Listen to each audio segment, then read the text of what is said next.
तो साथियों, आज अंक एवं संख्या के बारे में बताते हैं। डिजिटल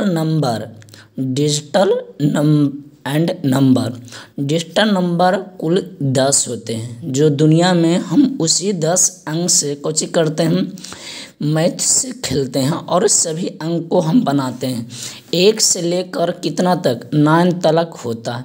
एक से लेकर 9, 0 से लेकर 9 तक होता है, जो कि 10 यह डिजिटल नंबर नहीं, क्योंकि इस डिजिटल नंबर से बनाया है 10। देखिए 1 10 लिखे हैं तो 1 चुने और 0 चुने तो हो गया 2 अंक वाला अंक हो गया। तो यह डिजिटल नंबर कुल कितने होते हैं? 10 होते कितने से होते हैं? 0 से लेकर 9 तक होता है। पहले 0 के बारे में हम बताते हैं। शून्य के बारे में बताते हैं। शून्य का खोज सबसे पहले कौन सा देश में हुआ था? तो भारत देश में हुआ था। कौन खोजा था? आर्यभट्ट ने खोजा था। कौन खोजा था?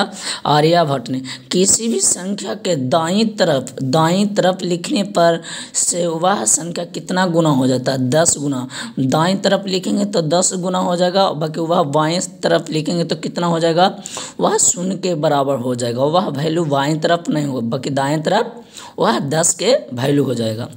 समझिए। और आगे, किसी भी संख्या में 0 से गुना करने पर उनसे क्या प्राप्त होता है? कोई भी संख्या में हम 0 से गुना करेंगे, जिसे ध्यान से देखिए, कोई भी संख्या में हम 0 से गुना करेंगे तो कुछ होगा। मान के चलिए 15 गुना 0 करेंगे तो कितना होता है? 0 होता है। तो कोई भी संख्या में हम 0 से गुना करने पर कितना होता है? वह संख्या 0 होता है।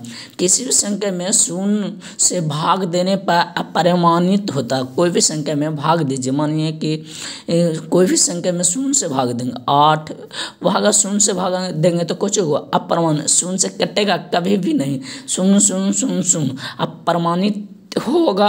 अगर सुनिए, किसी भी संख्या का घात का मान 0 होता है तो उसका मान 1 होगा। कोई भी संख्या का घात का मान 0 होगा तो उसका मान कितना होगा? 1 होगा। जैसे मैं देखिए, कोई भी संख्या का मान 15 के पावर 0 है तो कितना मान होता है? 1 होता है, क्योंकि फार्मूला होता। कोई भी संख्या का मान 0 होता है, उसका मान कितना होता है? 1 होता। पूर्ण संख्या, देखिए पूर्ण संख्या 0 से होता। कोई भी संख्या पूर्ण संख्या किससे होता है? 0 से होता। और जैसे में देखिए 0 1 2 3 ऐसे करके कुछ भी कोई भी संख्या कुछ से मान होता है। पूर्ण संख्या 0 से शुरू होता है। 0 नहीं सम संख्या है, नहीं विषम संख्या। 0 कभी भी सम संख्या नहीं है, नहीं विषम संख्या है। किसी भी संख्या का इकाई अंक 0 होगा। कोई भी संख्या के इकाई के मतलब सबसे पहले मान के चलिए, ध्यान से देखिए 30 है तो इकाई अंक कितना है? 0 है। तो किसी भी संख्या का इकाई अंक 0 होगा तो कितनी भी घात लगा देंगे तो उसका इकाई अंक 0 ही होगा। मान के चलिए इसका पावर हम 50 लगा देते हैं तो उसका इकाई अंक कितना होगा? 0 होगा। क्योंकि 30 को हम 50 तुरा गुना करेंगे तो अंतिम में कोई भी संख्या का मान 0 होता है तो उसका इकाई अंक कितनों गुना करेगा तो 0 होगा। 0 के बारे में बता दिए साथियों, और आगे 1 के बारे में बताएंगे।